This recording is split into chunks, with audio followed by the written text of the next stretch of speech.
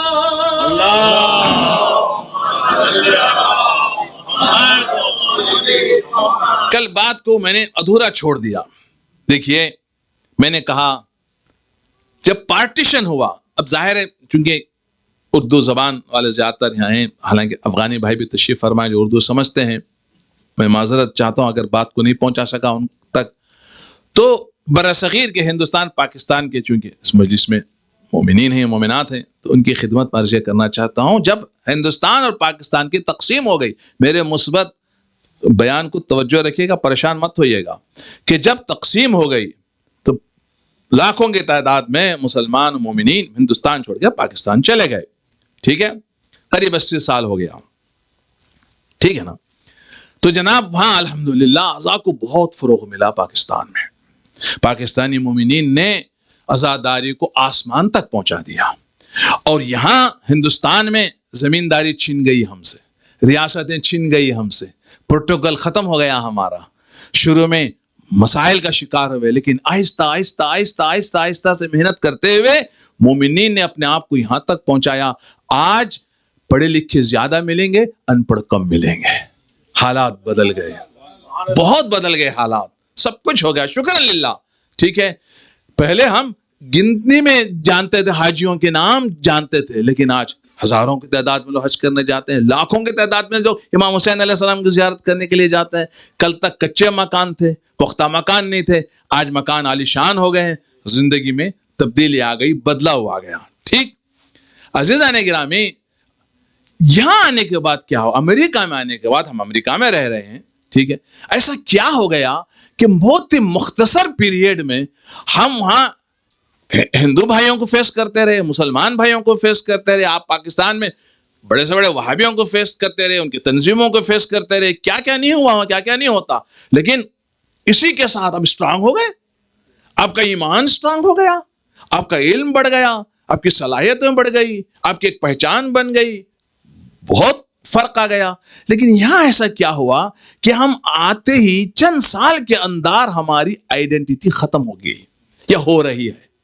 حالانکہ یہ کہنا کہ امریکہ کا ماحول ہی کچھ ایسا ہے، یہ سب کے لیے صحیح نہیں ہوگا. یہ جو مولانا پڑھ رہے ہیں سید 25 سال کے نہیں ہوں گے، میں نے ایج ان کی نہیں پوچھی، شکل سے تو میں اندازہ لگا رہا ہوں. ٹھیک ہے، بورن ان کیلیفورنیا، امریکہ کے پیدا ہوئے ہیں. وہ 15-20 سال کے نہیں تھے جب یہاں آئے، امریکہ میں پیدا ہوئے ہیں. وہ تو پریکٹیکل مسلمان اور شیعہ ہیں، اوپر سے دوسروں کو اسلام کا پیغام دے رہے ہیں، قابل بن گئے. یہ کس کی وجہ سے؟ امریکہ کا ماحول ان پر اثر نہیں پڑا کیا؟ والدین کی وجہ سے نا، والدین کی تعلیم و تربیت کی وجہ سے نا. اور بھی بہت سارے ماشاءاللہ میں جانتا ہوں اسی شہر میں جو بورن ان امریکہ ہیں، جو 100 صلات کے پابند ہیں، خمس زکوٰۃ کے پابند ہیں، حج زیارتیں جنہوں نے کی، عمرے کیے وغیرہ. لیکن بڑی تعداد ہم دیکھتے ہیں بچوں کی ہم سے ہاتھ سے نکلتی ہوئی جا رہی ہے. دیکھیے سنیے، حضور نے فرمایا تھا 1400 سال پہلے اصحاب کے سامنے فرمایا تھا کہ ایسا وقت آنے والا ہے کہ نیکی کی تم دعوت نہیں کر سکو گے اور برائی سے نہیں روک سکو گے. اصحاب کو تعجب ہوا تو آپ نے فرمایا یہ تو کچھ بھی نہیں ہے، اس کے آگے بھی مسئلہ ہوگا. اور کیا ہے؟ فرمایا نیکی برائی بن جائے گی اور برائی نیکی بن جائے گی. ٹھیک ہے، ایسی صورت میں اب ذمہ داری بڑی ہو جاتی ہے. اور کیوں مجلس کو اتنی اہمیت دی گئی، عزاداریوں کی اتنی اہمیت دی گئی، دی جاتی ہے چونکہ یہ شہر رگ ہے ہماری، اور یہیں سے سب کچھ ہمیں سمجھ میں آنا ہے. تاریخ ہم نے یہیں سے سیکھی، انبیاء کے قصے ہم نے یہاں سے سیکھے، اللہ کی معرفت ہمیں یہاں نصیب ہوئی. اور جو کچھ ہمیں ملا، اس لیے اس ماہ کو ماہ شہادت کہتے ہیں، ماہ بیداری کہتے ہیں. اگر محرم کے 10 دنوں میں مومن بیدار نہیں ہوگا پھر کب بیدار ہوگا؟ امام حسین علیہ السلام کے نام سے اگر تبدیلی نہیں آتی تو کس کے نام سے تبدیلی آ سکتی ہے؟ ٹھیک ہے، چونکہ امام حسین علیہ السلام کا نام وہ نام ہے کہ جن کے نام سے انبیاء نے گریہ فرمایا ہے. کوئی نبی کربلا کی زمین سے نہیں گزرا مگر یہ کہ اس نے گریہ ضرور کیا. اللہ اکبر، اندازہ لگا.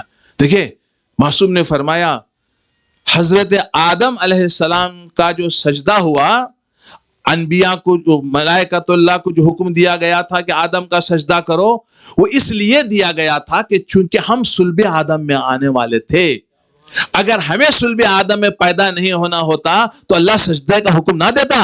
وہ حقیقت میں محمد و آل محمد کے لیے سجدہ تھا، سمجھا؟ تو وہ سجدہ محمد و آل محمد علیہ السلام کے احترام میں تھا۔ اور فرمایا معصوم فرماتے ہیں کہ جب کربلا برپا ہوئی، امام حسین علیہ السلام نے استغاثہ کی آواز بلند کی۔ بس مسائل کی طرف آ رہا ہوں، آپ کو ابھی پڑھنا ہے۔ تو کیا ہوا؟ ملائکۃ اللہ نے ریکویسٹ کیا اللہ سے، پروردگارہ ہم حسین کی مدد کے لیے جانا چاہتے ہیں۔ تو اللہ نے اجازت دی۔ جب وہ آئے تو امام حسین علیہ السلام شہید ہو چکے تھے، اور ان کی تعداد 4000 ہے، اور 4000 کو حکم ہوا کہ اسی کربلا میں رہ جاؤ تم، جو بھی زائر آئے گا ان کا استقبال کرنا، ان کا خیال کرنا، جو بھی زیارت کے لیے آئے گا اس کے لیے توبہ و استغفار کرنا، جب تک وہ زندہ ہے دعائیں کرنا، مرنے کے بعد بھی اس کے حق میں توبہ و استغفار کرنا، ٹھیک ہے؟ اور وہ ہیں یہاں تک کہ مہدی علیہ السلام کا ظہور ہو جائے گا۔ جب ظہور ہوگا تو وہ امام مہدی علیہ السلام کی حمایت میں 4000 انبیاء نکلیں گے، 4000 فرشتے نکلیں گے اور مولا امام مہدی علیہ السلام کا ساتھ دیں گے۔ تو عزیزان گرامی، یہ وہ ذات گرامی ہے کہ جو سبب تحریک بیداری ہے، امت ہے، اور آج بھی کوئی جگہ نہیں جو سبب بن جائے۔ میں اپنی بات نہیں کہہ رہا ہوں، غیر مسلموں نے یہی کہا، غیر مسلموں نے بھی یہی کہا کہ جب ان کے سامنے بڑے سے بڑی فوجیں آئیں، دھمکیاں ملی اور تھرٹ ملی، ڈرایا گیا، کہا کہ اگر تمہیں جیت چاہیے تو امام حسین علیہ السلام کو سامنے رکھو، کہ امام حسین علیہ السلام صرف شیعہ کے نہیں ہیں، امام حسین علیہ السلام صرف مسلمان کے نہیں ہیں، امام حسین علیہ السلام انسانیت کے امام ہیں، دیکھیں، انسانیت کے امام ہیں۔ اور آج ہر کوئی دنیا کے کونے کونے میں امام حسین علیہ السلام کا غم منا رہا ہے۔ 2 ارب سے زیادہ انسان اس وقت دنیا میں سوگ منا رہے ہیں امام حسین علیہ السلام، 2 ارب سے زیادہ مسلمان انسان، جی، سب کے دل میں عقیدت ہے امام حسین علیہ السلام کے لیے، سب کی نگاہ میں امام حسین علیہ السلام محترم ہے۔ عزیزان گرامی، آج 2 محرم ہے، تو محرم کے نام سے آپ سمجھ جاتے ہیں کہ 2 محرم کو کیا ہوا تھا۔ یہ مدینے سے 28 رجب کو چلا ہوا قافلہ 2 محرم کو 5 مہینے بعد کربلا پہنچا ہے، اور جب یہ قافلہ کربلا کے زرزمین میں وارد ہوا تو گھوڑا خود بخود رک گیا امام حسین علیہ السلام کا۔ امام حسین علیہ السلام نے گھوڑے کو حرکت دی، لیکن گھوڑا ہے جو آگے نہیں بڑھتا، حالانکہ امام حسین علیہ السلام کا وہ تابعدار ہے، وہ نافرمان نہیں ہے۔ امام حسین علیہ السلام نے گھوڑوں کو بدلا، لیکن کوئی گھوڑا آگے بڑھنے کے لیے تیار ہی نہیں ہوتا۔ امام حسین علیہ السلام نے آس پاس کے دیہات والوں کو بلایا، گاؤں والوں کو بلایا، اور ان سے پوچھا، بھائی اس سرزمین کا کیا نام ہے؟ کسی نے کہا اس زمین کو نینوا کہتے ہیں، کسی نے کہا اس سرزمین کو شط الفرات کہتے ہیں، کسی نے کہا اس زمین کو غازریہ کہتے ہیں۔ ایک بڑا بزرگ آیا، کہا اگر میری جان کی سلامتی ہو تو میں بتاؤں اس زمین کا نام کربلا بھی ہے۔ بس امام حسین نے کہا، اللہ تیری بارگاہ میں پناہ مانگتا ہوں کرب اور بلا سے، اور امام حسین نے اپنے مصائب خود پڑھنا شروع کر دیے، اپنی مجلس خود پڑھنا شروع کر دی۔ کہا بھیا عباس، سواریوں کو اتار دو، یہی وہ جگہ ہے کہ جس کا وعدہ ہمارے نانا نے ہم سے کیا تھا۔ اللہ اکبر! ایک مرتبہ ایک ایسی ہوا چلی کہ زینب کے سر سے چادر پھسلنے لگی۔ اللہ اکبر! جناب زینب آئی، بھیا یہاں رکنا نہیں بھیا، اس لیے کہ جب سے میں آئی ہوں میرے دل میں دھڑکن بڑھتی جا رہی ہے اور میرے سر سے ردا پھسل رہی ہے۔ کہا بہن زینب اس خاک کو سونگو تو ذرا۔ ایک مرتبہ جب خاک کو سونگا کہ بھیا اس خاک سے تو تمہارے لوگوں کی خوشبو آتی ہے، یہ کیسی جگہ ہے؟ کہا بہن زینب یہی وہ کربلا ہے جس کا وعدہ ہمارے نانا نے ہم سے کیا تھا۔ اللہ اکبر۔ عزادارو بنی اسد کے لوگوں کو بلایا اور بلانے کے بعد کہا بنی اسد کے لوگوں یہ زمین مجھے خریدنی ہے، 700 درہم کے بدلے امام حسین علیہ السلام نے اس سرزمین کو خریدا اور پھر انہیں کو ہبا کر دیا، ان 3 شرطوں کے ساتھ، ان 3 درخواستوں کے ساتھ، یہ کہتے ہوئے دیکھو کہ جب ہم یہاں شہید ہو جائیں گے اور یہ لوگ اپنے نجس جسموں کو دفن کر کے چلے جائیں گے لیکن ہماری لاشیں بے گور و کفن اس کربلا کی زمین پر پڑی رہیں گی اور تم اور آنے کے بعد ہمیں دفن کر دینا۔ اور سنو اگر تم نہیں آ سکتے، تمہیں خوف ہے تو تم اپنے بچوں کو بھیج دینا۔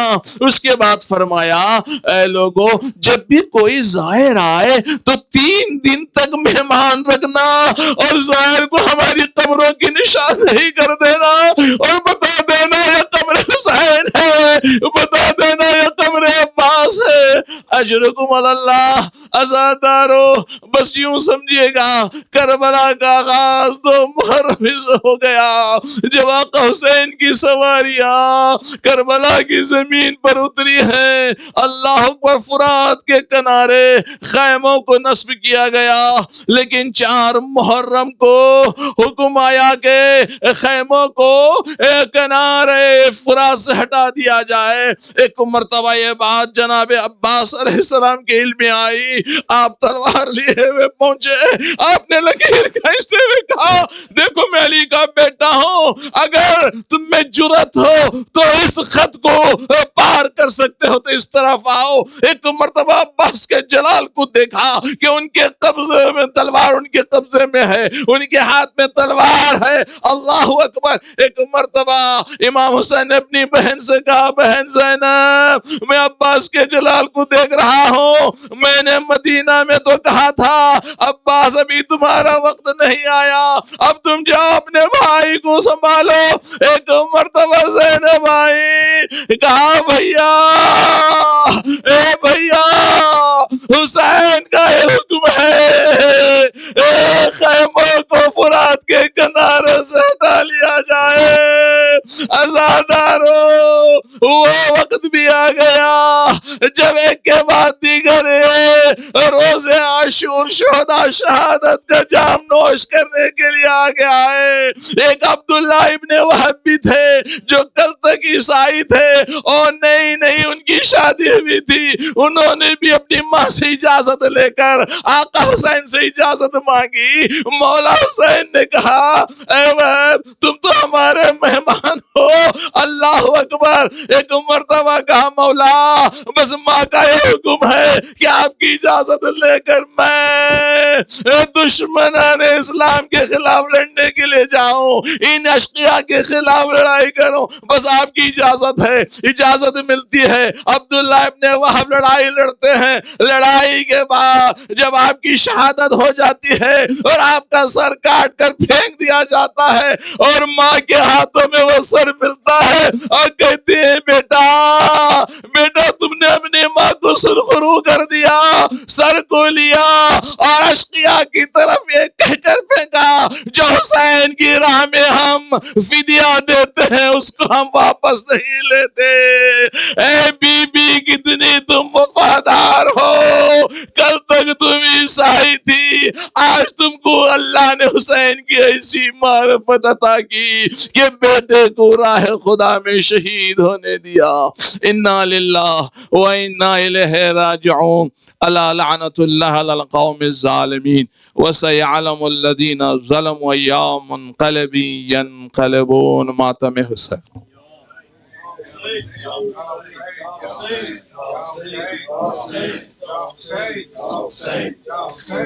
say.